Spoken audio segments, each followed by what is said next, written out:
Jumping, sneezing, coughing, running. If you do any of those things and your pelvic floor isn't up to the task, you're gonna leak. We tend to think of this as an issue that's a little embarrassing or only happens to the people in Depends commercials. We certainly don't want to talk about this, let alone listen to a whole podcast about it. But the truth is that 1 in 4 American women suffer from some kind of pelvic floor disorder, according to the National Institutes of Health. That's 25% of us, and yes, that number goes up as we get older. But we don't talk about it, let alone do anything to fix it. And this is not just a female phenomenon.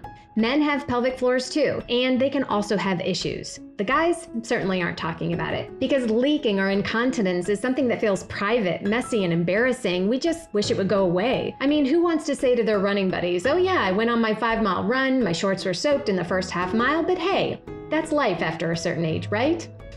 Some people are so embarrassed, ashamed, and downright fearful of having an accident that they choose to quit running altogether. I'm here to tell you that it doesn't have to be that way. Welcome to The Planted Runner. I'm Coach Claire Bartholic, and my mission is to help you improve your running, your mindset, and your life with science-backed training and plant-based nutrition. I've brought on pelvic floor specialist and international coach Baz Moffat. You'll learn why pelvic floor issues happen and increase as we age, especially when we run, what the signs are of a more serious problem, and most importantly, the surprising way to strengthen the muscles to prevent leaks and incontinence in the first place. And it's not Kegels. Baz is a former member of the rowing team for Great Britain, and she is a prominent voice in the women's health movement. She is a co-founder of the Well HQ, whose mission is to challenge the status quo for women in health, fitness, and sport. This is a powerful conversation for anyone who has a pelvis, and unless you're like Baz and study this for a living, I promise you will learn something brand new that you can apply today. The other thing that I want to say is that this topic doesn't have to all be doom and gloom. Baz has several great tips on making pelvic health more normalized and, dare I say it, fun. Be sure to stay tuned all the way to the end of the episode for the Mental Strength Minute to fortify your mind in 60 seconds or less. And now here's my conversation with Baz Moffat. Welcome to The Planted Runner, Baz. Thank you very much for having me. I had a request to have you on the show. As a female runner, we have some unique issues that can happen. And so today I really wanted to talk to you all about the pelvic floor and how it relates to running, what's going on down there, and what are some issues that we encounter as female runners. I will talk to people about pelvic floor all day long, so I'm delighted to be here today. Yeah, well, let's first talk about exactly what it is. What is the pelvic floor? And I mean, men have pelvises too, right? Yeah, men have pelvises, men have pelvic floors. We all have pelvic floors. This isn't a unique part of a woman's body. It's a group of muscles and ligaments, and it's kind of like a hammock, if you like. So it attaches to your pubic bone at the front of your pelvis and your coccyx at the back, and and it kind of like sits underneath the pelvis. And the hammock's a good way of understanding it, because if you think it needs to be like not too tight, not too strong, not too loose, not too flexible. And so to be able to hold the strength, hold the weight of everything that is above it, it needs to have the same level of conditioning as every other part of our body. Now, you mentioned men have the pelvic floor and it does exactly the same job, but because men don't have children, and because men don't have a vagina, and because men don't go through menopause, it means that their prevalence of the issues that they experience are far less than within women. Okay. But this, pelvic floor issues are not just happening to women who've had children. I've had 2 babies, and thankfully everything so far, knock on wood, is okay down there. But I know that runners, whether they've had kids or not, have some issues, especially as we creep towards menopause. 100%. And I think that you have permission societally or internally to have pelvic floor issues if you've had children, because you're like, well, I put on loads of weight and and the babies come out of my vagina. So of course there may well be issues down there. But there are many women that have not had children yet or ever who experience these issues as well. And they need to be cared for and supported with as much resources as those that have had children. Right. Because, anytime we talk about something that is a little private. We get, we start blushing, we start giggling. Nobody really wants to talk about it. But for women who want to be active runners in their 40s, 50s, 60s, beyond, whatever, this is a real issue. So can you talk about some of the problems that happen, especially on a run? Yeah, I think that the three main problems, I mean, there are quite a few, but the three main are the urinary stress incontinence, so leaking, the sneezy wee, the leaking when there is an increase in pressure from above, from laughing, coughing, sneezing, and a little bit of wee comes out when you don't want it to, or because of impact or taking off. So you might find as a runner that you're absolutely fine running uphill, but if you're trying to sprint downhill, then actually, and it's towards the end of a run, then you might experience urinary leakage. And that is because your pelvic floor isn't working with your body and can't resist the pressure from pounding down a mountain or a hill, that you're experiencing. So that's one, that's leaking because of force going through your system. You then have what's called urge incontinence, and that is when you going about your daily business and you definitely don't need the toilet. There's no signals coming to you that you need the toilet. But you either driving home or walking home or running home, and you get your key out and you put it in the door and you're like, oh, I can't hold on anymore. And that is a trigger for your pelvic floor to relax. You'll be sitting down on a toilet. So you should sit down on the loo and your pelvic floor to relax so that you can empty your bowels and bladder.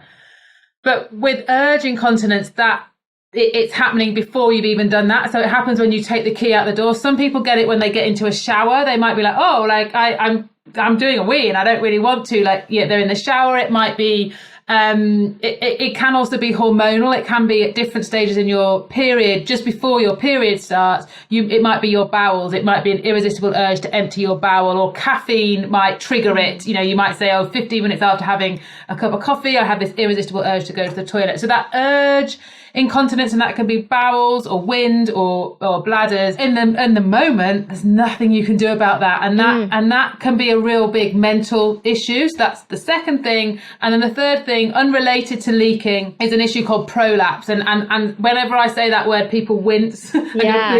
Go, please don't talk to me about prolapse. It sounds awful, because I think we all have this image of an old lady with with things kind of falling out. Yes. There are many levels of prolapse. Okay. That is the worst level, the one I've just described. And it's when your vaginal wall should have the strength to hold up the essential organs that are above it, which is your bladder, your bowel, and your uterus, which sits within your pelvis. Now, sometimes the prevalence rates are highest postnatally and highest during menopause, when that vagina just isn't strong enough to hold it. And it might be that you get this dull ache in your pelvis, and it might be a kind of that might just be triggered. You might only feel that at the end of the day, and then after a good night's sleep, you're absolutely fine. And that's kind of like an underlying sort of like low level condition. But then over time, if you don't do anything about it, then that vagina kind of gets a bit weaker and more, and you start to experience a few more issues.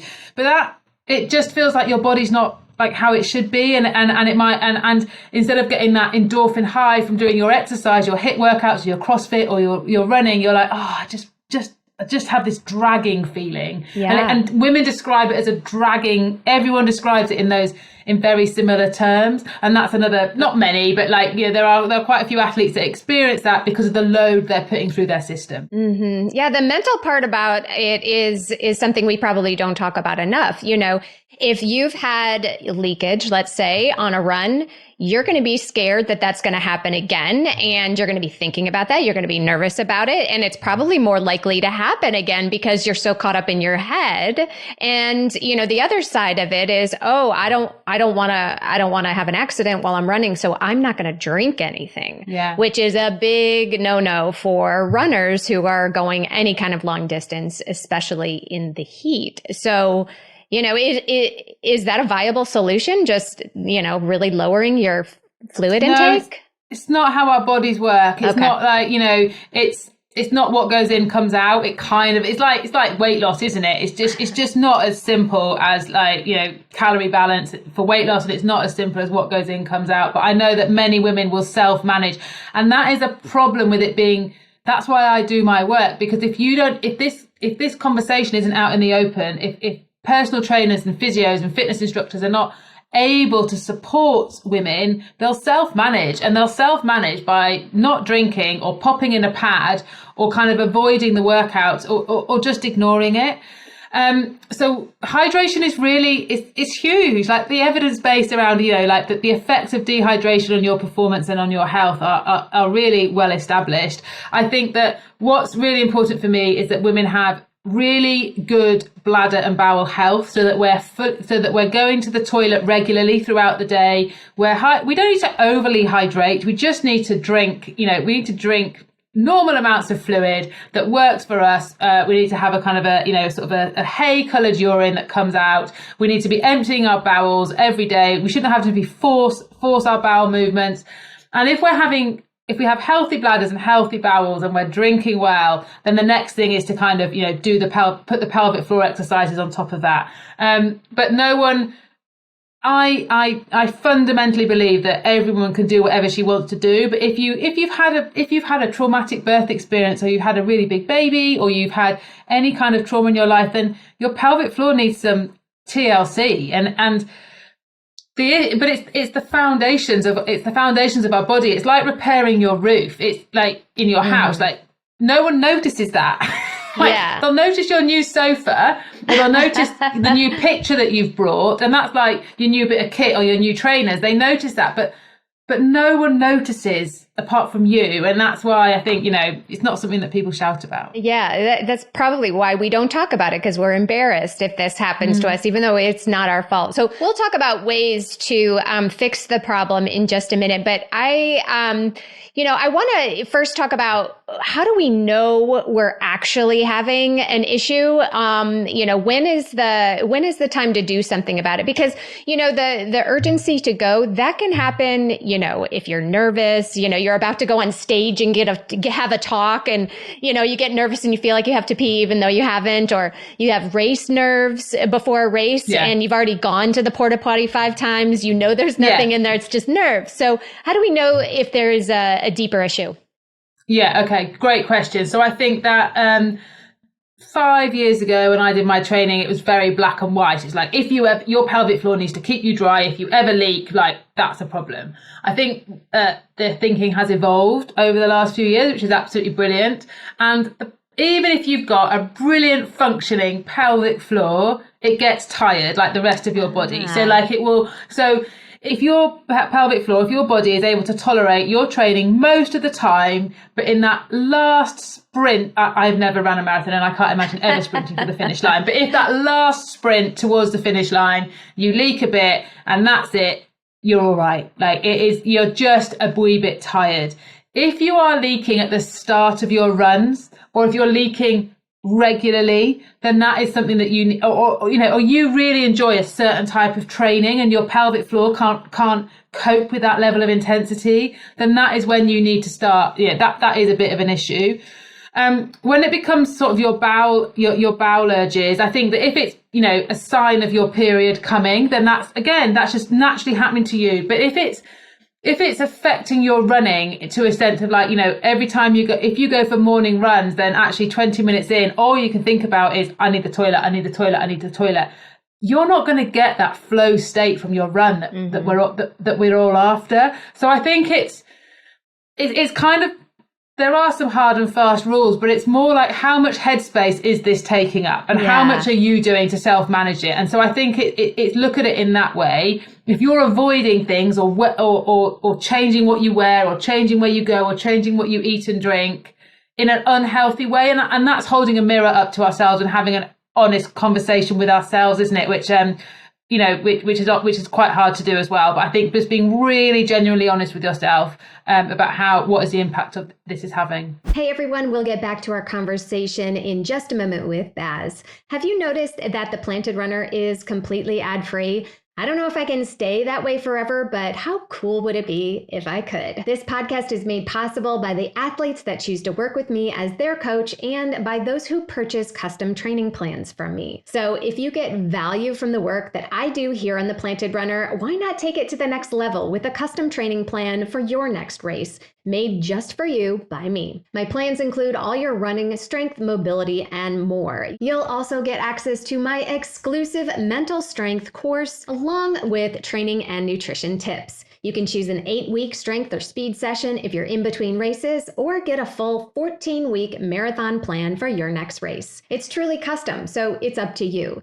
Prices will be going up at the end of 2022, so get yours early at theplantedrunner.com/plans. That's theplantedrunner.com/plans. Yeah, this is great that you say this because, running in general, long distance running in general can cause all sorts of GI problems that have nothing to do with your pelvic floor or anything like that. It's just, the blood gets moved away from the digestion to go to your muscles and to go to cooling you down. So there are lots of GI issues. There's lots of bathroom issues that happen to runners that aren't necessarily due to some kind of, weakness in the pelvis. So it's really good to kind of figure out which problem you're having, because it could be something to do with diet. It could, and I think there won't be one fix. Right. So, and there won't be something that fixes all of that. But pelvic floor could be part of that solution. And I think that what you are eating, the intensity of the gels you're having,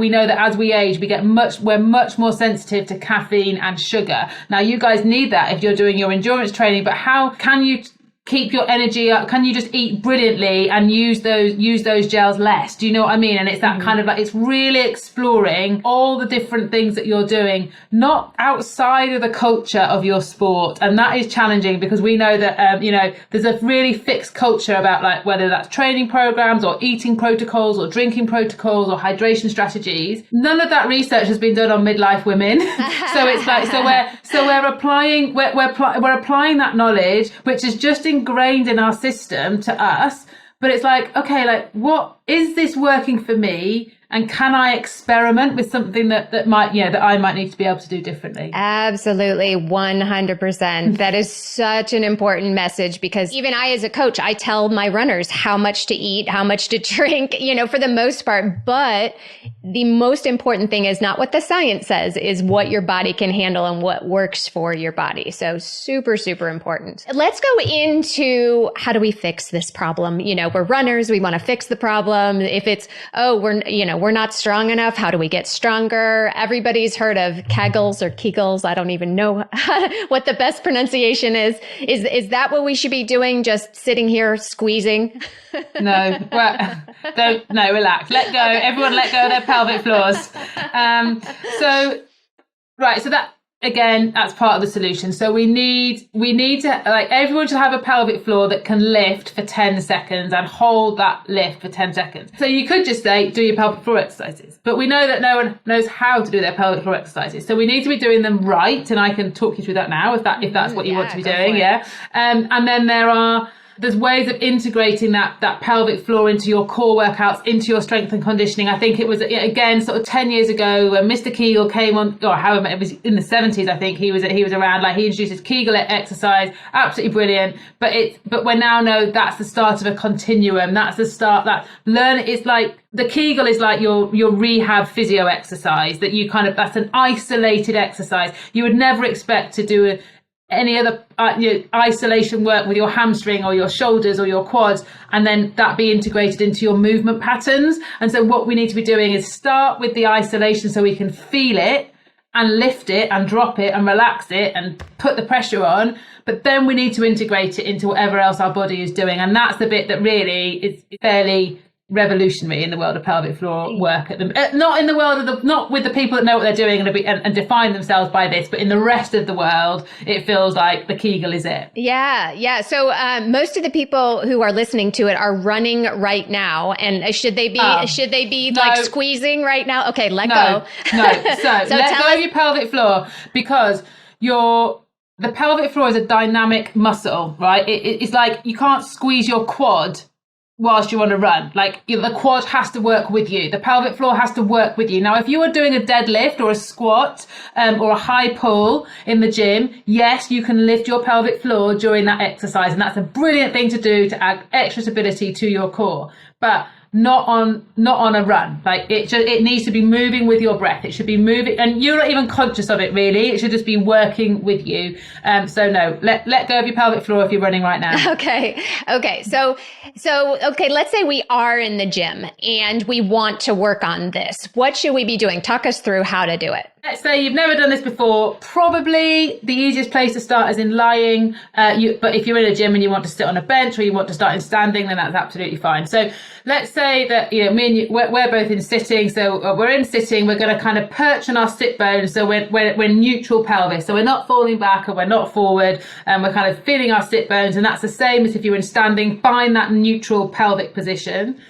And then I want everyone to let go of their tummy, which feels really weird. And that doesn't mean like you just collapse your whole system. It just means that you just you're not gripping or holding in your tummy, because we need that part of us to be able to move. And then what I want you to do is, with that lovely relaxed tummy, is to imagine that you're picking up a bean with your back passage, which feels weird. And I teach this to 300 teenage girls and I lose the room every time I do it. But this is how we need to do it.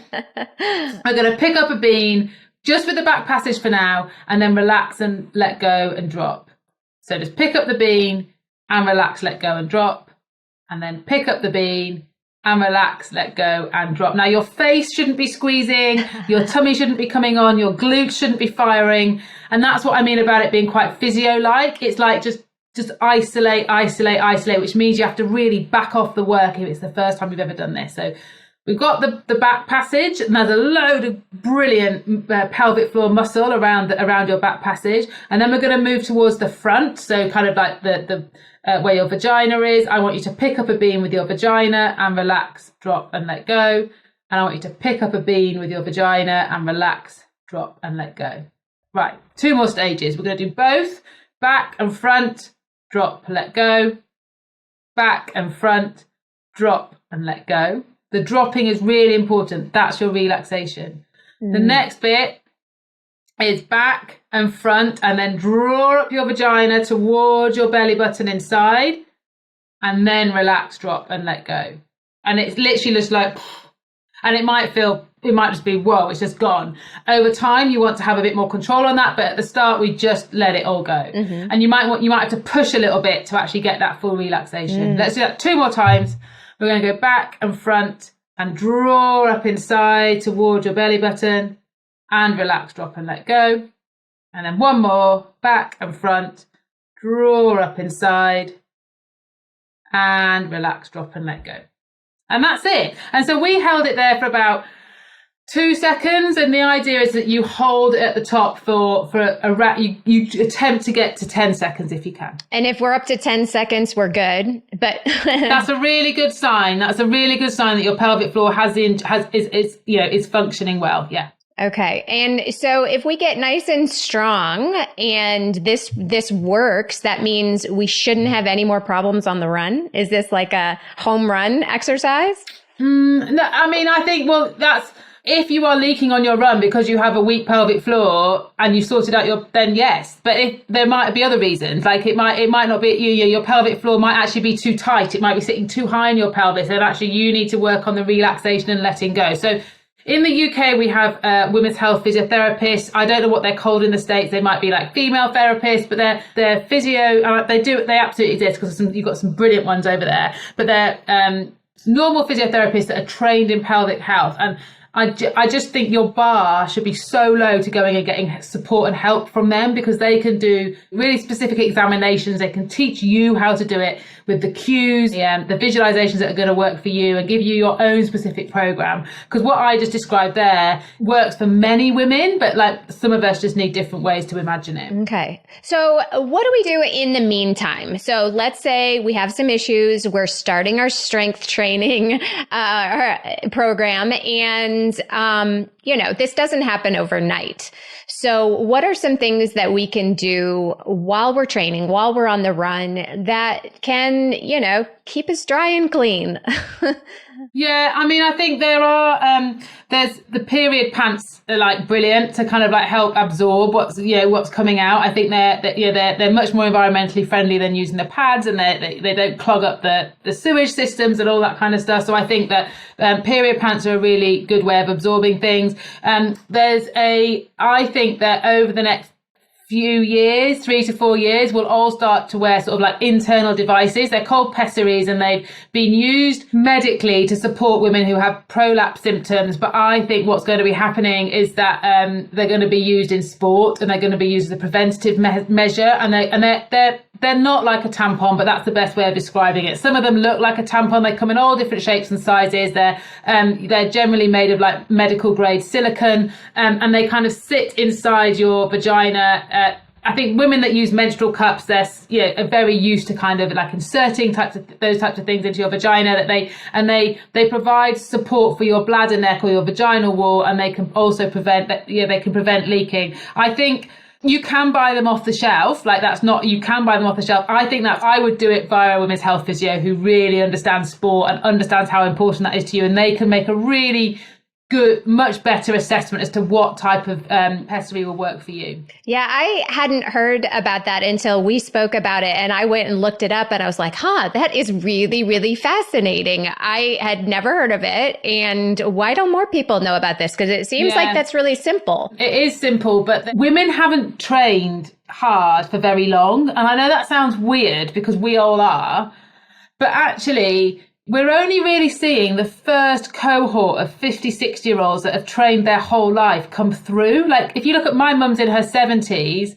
there were very few, there's no women of her generation that would have gone to the gym, gone running. And so really, we're only looking at 50-year-olds now. Like, they're the first cohort that have come through. We don't really understand what the impact has been of training so hard and lifting weights and all that, and training to a high athletic level. And we're only just starting to understand that. So this is really an emerging space and a really innovative space where we need, like, the options we have they're much better than they were, but that's why this pessary is come from the medical profession, where really old ladies like need a lot of help with their with their vaginal support. But we're like, actually, what happens if we give it to CrossFitters? Does that help them? Does that prevent the damage that may well be caused going forward? So I think it's a really exciting space. Yeah, that is really, really fascinating. A thought just popped into my head.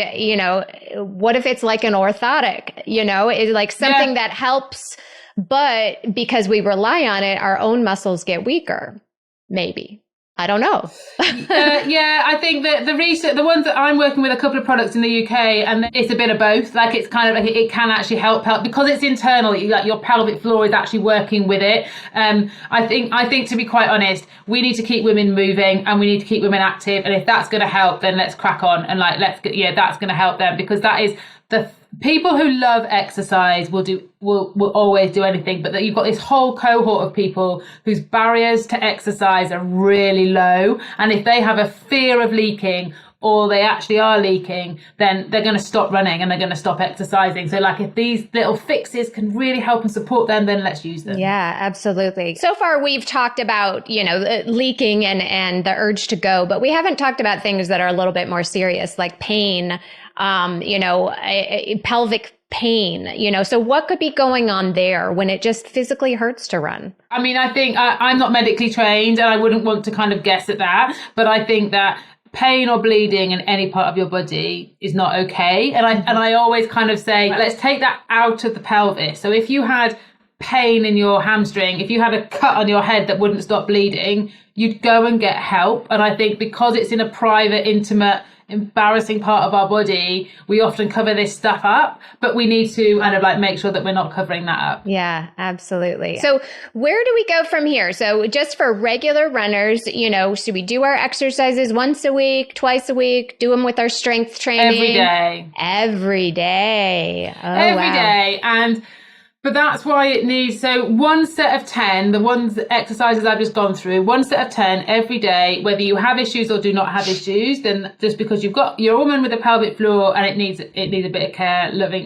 care and looking after. And then if you are experiencing issues, you need to be doing that 2 to 3 times a day. You notice nothing after probably like 3 to 4 weeks. You then need to go and ask someone for a bit of help. It generally takes people 7 years. So if you see someone sooner than 7 years, you're doing really well. Yeah. I would say 3 to 4 weeks, but you need to go and find someone with a bit more expertise and give you that support. For me, that's not a luxury. Like, our health is so important, and especially with something like running, which is addictive, but in a good way. It's something that people rely. It can be bad, but like generally, it's a really healthy endeavor, and it's so important to women socially and mentally, and yes, physically, but I think that social and mental piece is key. Like, sure. You need to protect your body's ability to run. You need to do everything within your power to keep you running. And I think that pelvic floor piece is a key part of that. Yeah. So you're saying it takes 7 years for women to go get help for this on average?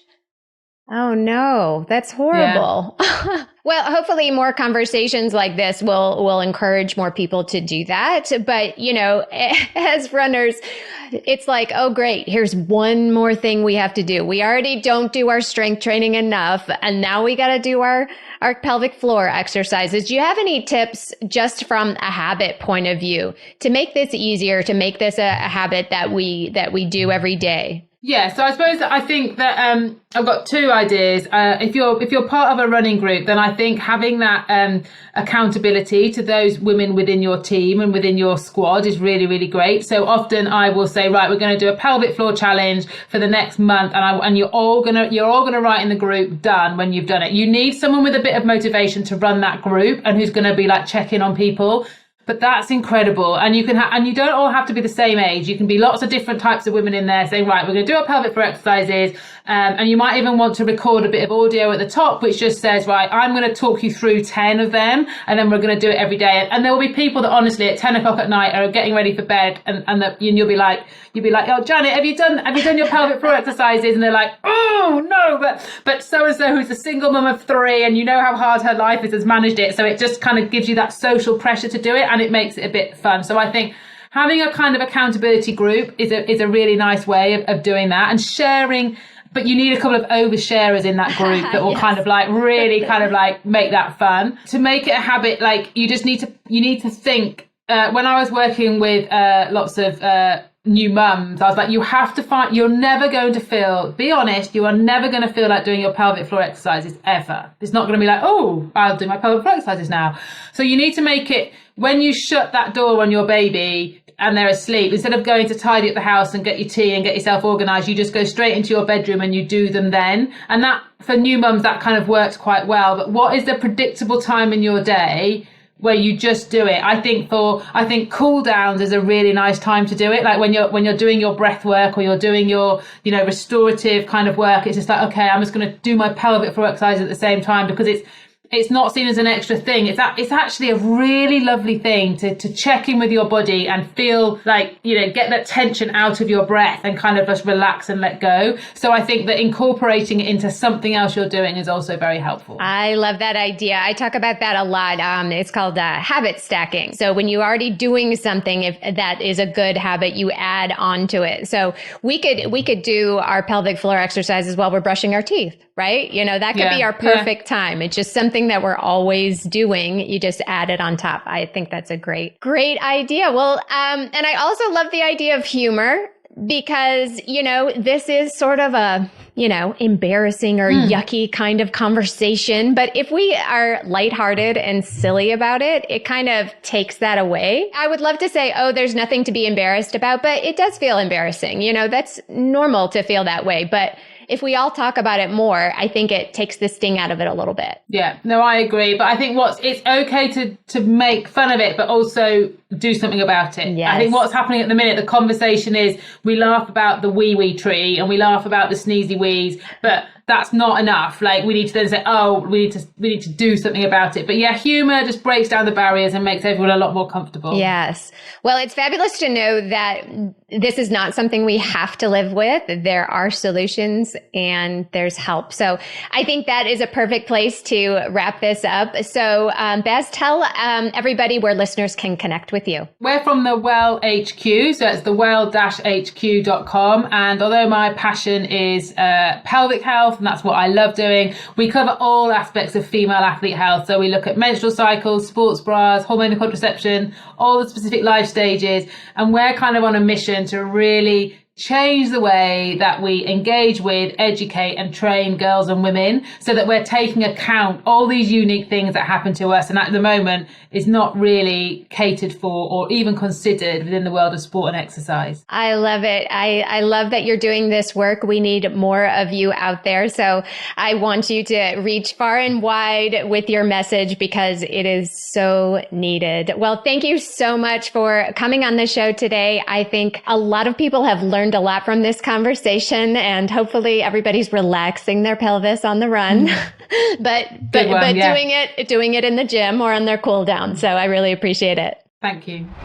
You can learn more about Baz at the Well HQ, and we'll have links in the comments below on YouTube and in the podcast show notes. And now it's time for the Mental Strength Minute. Fortify your mind in 60 seconds or less. Today's topic is about passing runners at the end. There's really no better feeling at the end of a long race or group workout than passing people at the end. This means that you ran the race better and smarter than the people you are passing. The victory is even sweeter if these are the people that started the race too fast and paid dearly for their hubris. While you should be hurting at the end of a tough race, if you ran to the best of your ability, every runner you pass at the end is like a shot of painkiller that proves that you are a pacing master. If you're not running a race, you can still use this tip as an imagination game on the sidewalk or at the park. Just pretend the pedestrians or even the telephone poles are your unfortunate competitors at the end of your run. They are struggling with exhaustion from their poor choices while you are gliding effortlessly to the finish line. Now, before I get comments about how you should run your own race and not compare yourself to others, remember, this is just a mental exercise that you do in your head. All sports are competitive by definition, even if you're just competing with yourself. And if it helps to have a little fun slaying your imaginary enemies, I say slay away. Thank you so much for listening to the Planted Runner podcast or watching it on YouTube. The ability for me to make this show absolutely depends on the amount of listens, downloads, reviews on Apple Podcasts, and ratings on Spotify. So if you've already reviewed, thank you. If not, take a moment after your run today to give it 5 stars. Another reminder that I will be adjusting the pricing on my custom training plans by the end of the year. So if you have a spring race on the books and want a truly custom plan from me, get yours made soon at theplantedrunner.com/plans. That's theplantedrunner.com/plans. Have a great run today.